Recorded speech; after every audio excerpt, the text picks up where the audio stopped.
It all started in a way that you'd least expect. My name's Olivia, and I was just another face in the corporate world, grinding away my days until Jack walked into my life. He was a client for the firm I worked at, and our first meeting was anything but ordinary. There was this spark, an instant click, something that made the air crackle with energy whenever we were in the same room. "Olivia, right? Heard you're the wizard with numbers around here," Jack said on the day we met, his voice laced with a grin that I could hear before I saw it. "Wizard might be stretching it, but I know my way around them," I replied, trying to keep my composure. Who was this guy, coming in and throwing words like wizard around? Our conversations quickly moved from strictly business to personal interests, dreams, and eventually, our views on life. It was like finding a piece of myself that I didn't know was missing. Jack was charming, not just in a smooth talker kind of way, but genuinely caring. He listened, really listened, and that was rare. We started seeing each other outside of work, and each date felt like we were peeling back layers, revealing more and more of ourselves. It was exhilarating and terrifying all at once. "I can't believe you actually enjoy pineapple on pizza," I teased during one of our dinner dates. "Hey, don't knock it till you try it. It's the perfect combo of sweet and savory," Jack defended, his eyes lighting up with the kind of passion people reserve for sports teams or favorite bands. "That sounds like something only a madman would say," I shot back, laughter bubbling up from the pit of my stomach. Jack's laugh joined mine, filling the space around us with warmth. Those moments felt like we were in our little world, far away from the prying eyes and expectations of reality. 6 months flew by in a blur of shared smiles, whispered secrets, and dreams laid bare. Then, almost impulsively, Jack proposed. It was messy, unplanned, and in the middle of our favorite dive bar. No grand gestures or hidden photographers, just raw emotion. "Olivia, I know this isn't fancy. I don't have a ring yet, and we're surrounded by the smell of stale beer, but I can't imagine my life without you in it. Marry me?" His voice was steady, but his hands were shaking. In that moment, I realized how deeply I had fallen. "Yes, but if we're doing this, we're doing it our way. No fuss, just us." Our marriage was quick, just like our decision. We didn't need a big wedding. All that mattered was the promise we made to each other. We moved into Jack's place, a cozy little house that suddenly felt like home because we were together. Life with Jack was like living in a bubble, perfect and undisturbed, until Linda, his mom, decided it was her mission to burst it. Living next door, she had this uncanny timing of showing up right when we least expected or wanted her to. One lazy Sunday afternoon, as Jack and I were lounging on the couch, there was a knock on the door.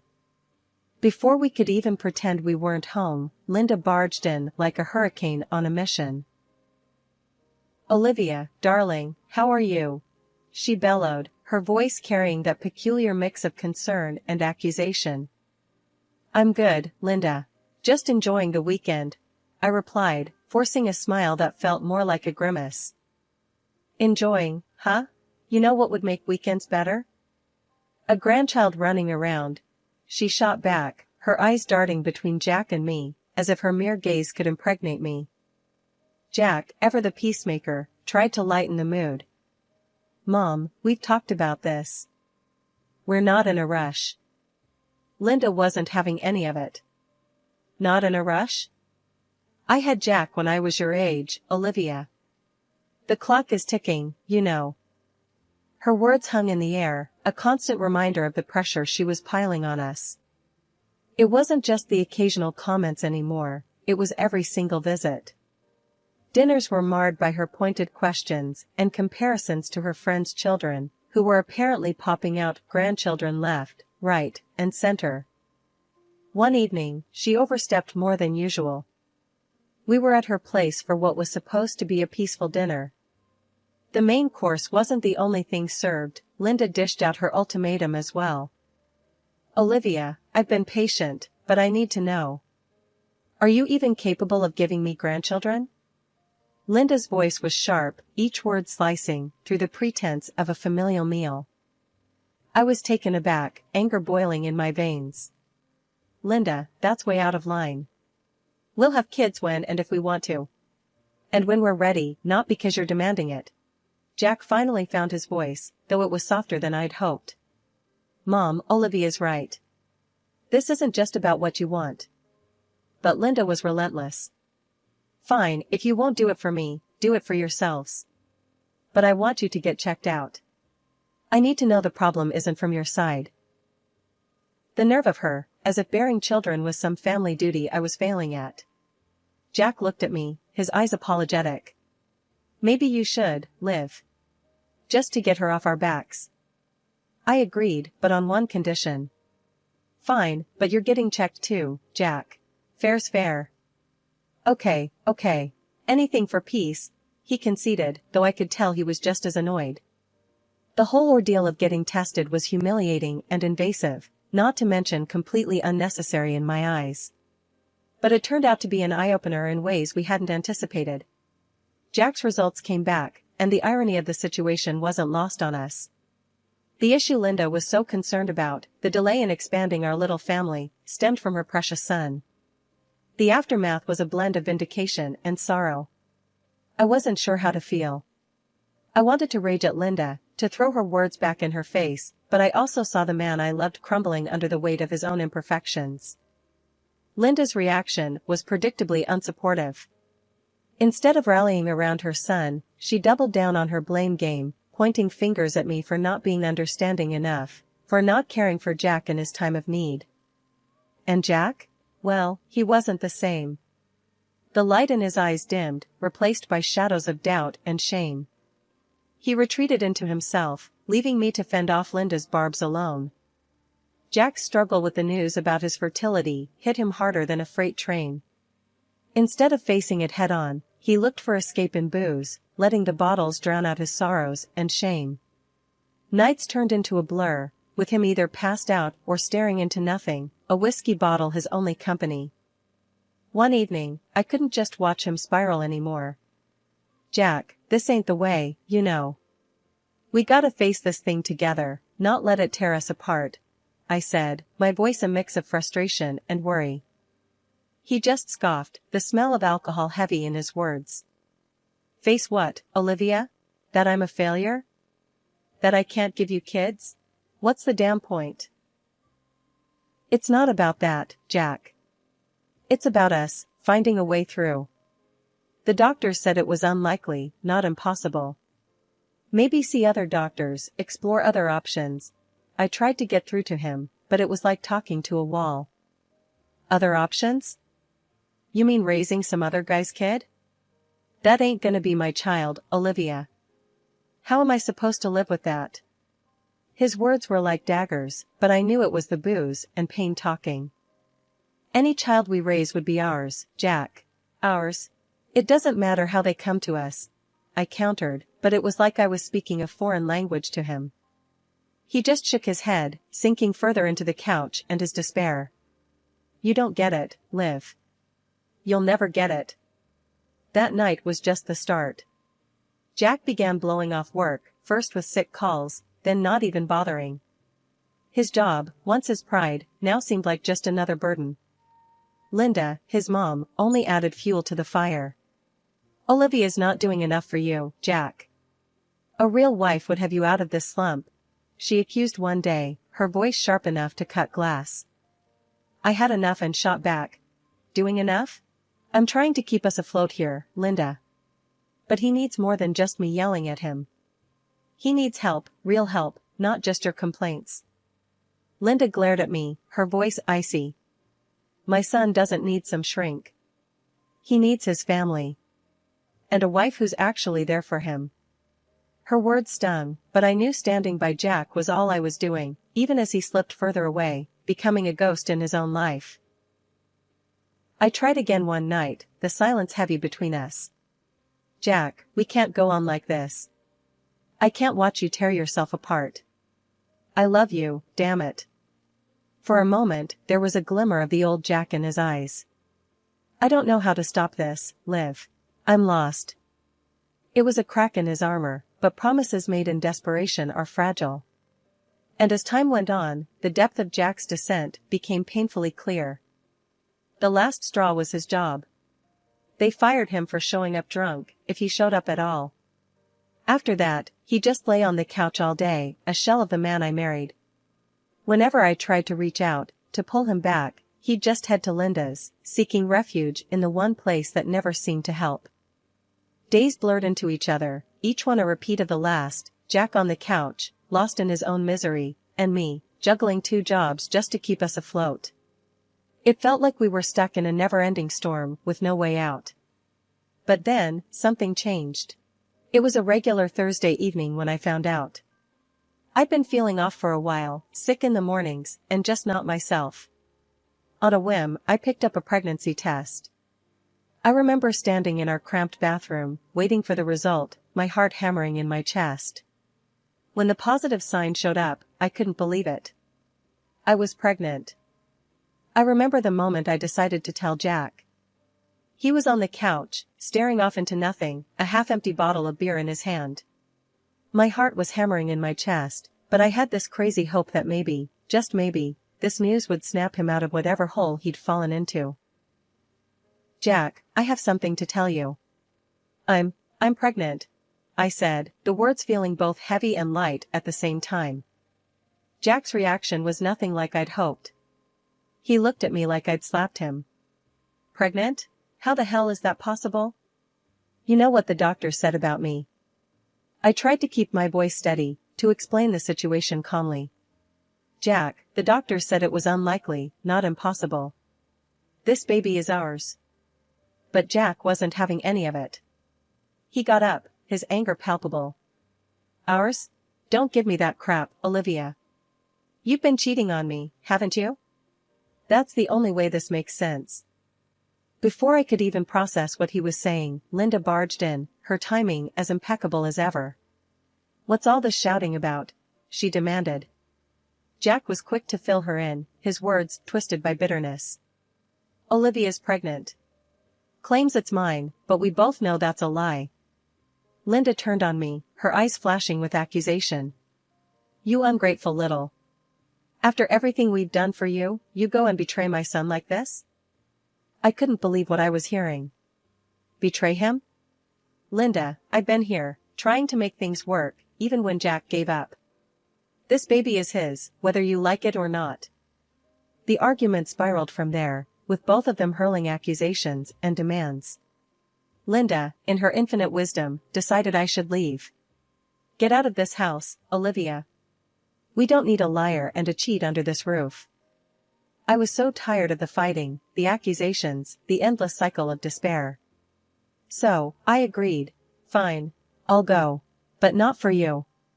For this baby, who deserves better than this mess." Jack didn't stop me. He didn't say a word as I walked out the door, my heart heavy, but my resolve strong. This baby was my glimmer of hope, and I was going to do everything in my power to protect it, to give it the life it deserved. Away from all the chaos, away from a love that had turned so toxic it was unrecognizable. Starting over wasn't easy, not by a long shot. There I was, pregnant, alone, and frankly, a bit scared. But there was this fire in me, too, a determination to make things right for the little one growing inside me. I moved into a small, cozy apartment. It wasn't much, but it was ours, mine and the baby's. I picked up extra shifts at work, anything to make sure we'd have what we needed. Nights were the hardest, though. It was just me and my thoughts, and sometimes, the silence was too loud. One evening, after a long day at work, I sat on the worn-out sofa, rubbing my belly, talking to the baby. "It's just you and me, kiddo. But we're gonna make it, you'll see. I'm gonna make sure of it." That's when the phone rang. It was my sister, Lucy. She'd been my rock through all of this. "Hey, Liv. How are you holding up?" Lucy's voice was always a balm, soothing and warm. "We're hanging in there. Some days are better than others," I admitted, not wanting to worry her too much. "Listen, Liv, you're not alone in this. Remember that. If you need anything, a break, someone to talk to, or just a night off from cooking, you call me, okay? Her words meant the world to me. Thanks, Luce. I really appreciate it. We talked a bit more about nothing in particular. Lucy always had a way of making me laugh, even when I felt like crying. After hanging up, I felt a little lighter, a bit more ready to face the world. As the weeks turned into months, I got to know every inch of that little apartment. I decorated a corner for the baby, putting together a makeshift nursery. It wasn't much, but it was filled with love. As my due date approached, I felt a mix of excitement and nerves. I was about to meet my baby, to start this new chapter for Real. And even though I was doing it on my own, I knew we'd be okay.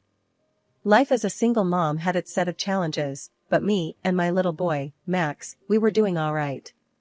He was growing up fast, all smiles and curiosity, making all the tough times worth it. Then, one day, life decided to throw us another curveball. I was at the park with Max, pushing him on the swings, when I ran into a face from the past, Tina, an old friend of Jack's. Her expression was a mix of surprise and something else, maybe pity, when she saw us. Olivia? Wow, it's been ages. How are you holding up? Her voice was cautious, like she was walking on eggshells. We're managing, thanks. Max keeps me on my toes, I said, trying to keep the conversation light. Yeah, I heard about, well, everything. I'm sorry, Olivia. For what it's worth, Jack's been going through a rough patch, too. Tina's attempt at being diplomatic was awkward at best. Oh?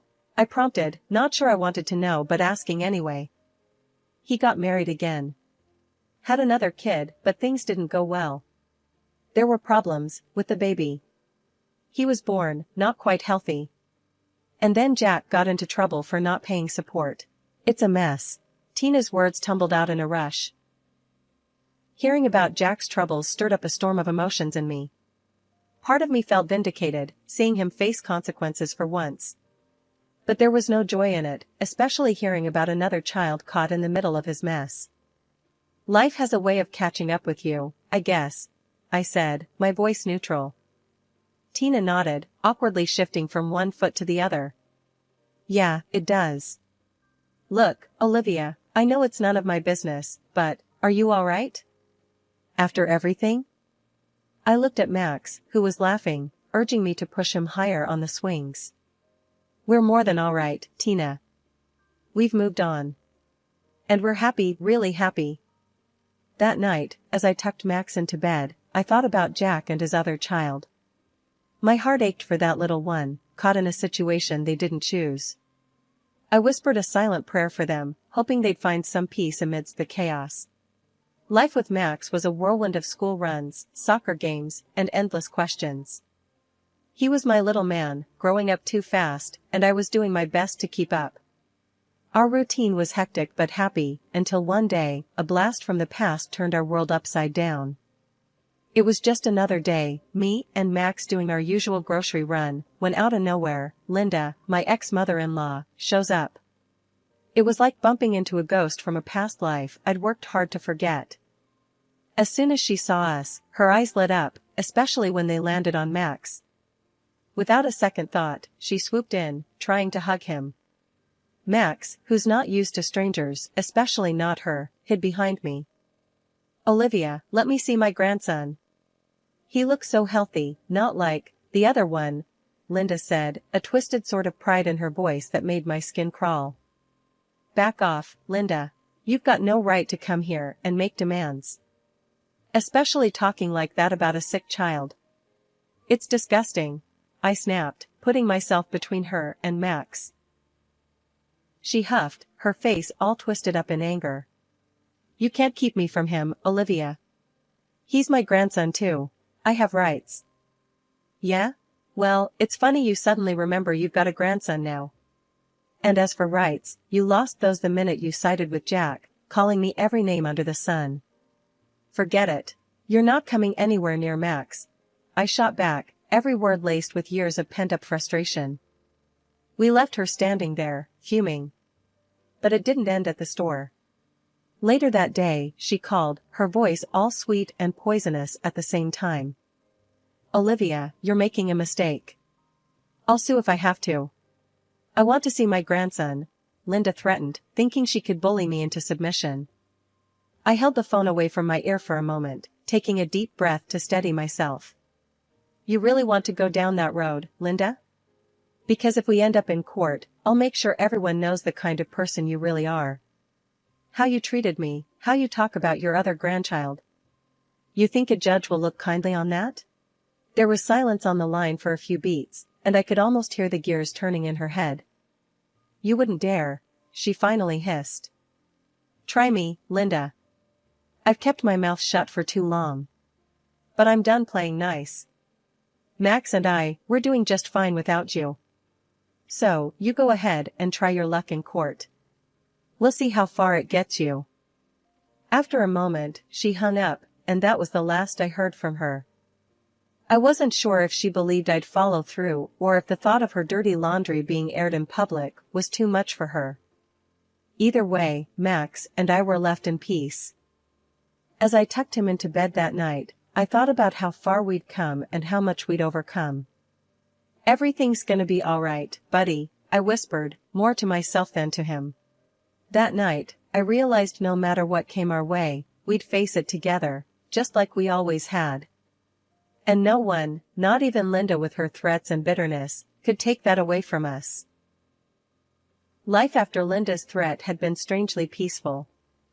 I'd braced for a storm that never came, and in its absence, Max and I found our rhythm again. That peace was shattered when Jack showed up out of the blue. It had been years since I last saw him, and here he was, standing at my door, looking worn and tired. Olivia, can we talk? Jack's voice was low, hesitant. I hesitated, my hand on the door, ready to close it on him and this part of my past. Talk? After all this time, you just show up and want to talk? I know I've got no right to ask anything of you. But I've been through a lot, and I've changed, Olivia. I need help, he said, a hint of desperation creeping into his voice. Changed? You think saying you've changed is enough? You walked away, Jack. You chose that path, not me. Max and we've built a life without you. Why should I let you back into it? Jack looked down, unable to meet my gaze. I'm not asking to come back like nothing happened. I don't know where else to go. I looked at him, really looked at him, and saw the shell of the man I once loved. It would have been easy to feel pity, to open the door and let him back in. But life had taught me better. Jack, you need to understand something. It's not just about me anymore. There's Max to think about. And I won't let anyone hurt him or disrupt the life we have. You say you've changed, but I can't just take your word for it.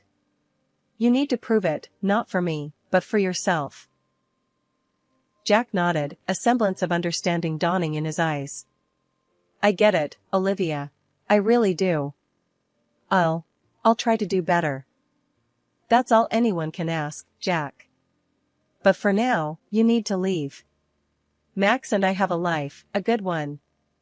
And I'm not ready to risk that. He took a step back, finally lifting his eyes to meet mine.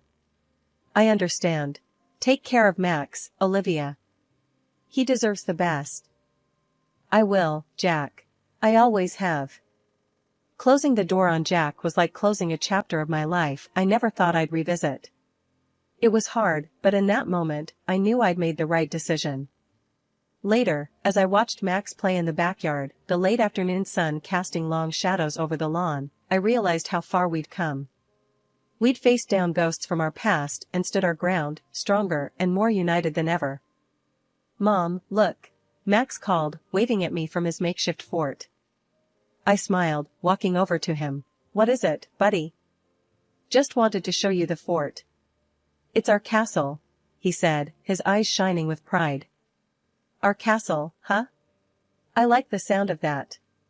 It's our little kingdom, and we protect it together, I said, ruffling his hair. Yeah, together, Max agreed, a big grin on his face. As the sun set, painting the sky in hues of orange and pink, I knew that no matter what the future held, we'd face it head-on, as a team.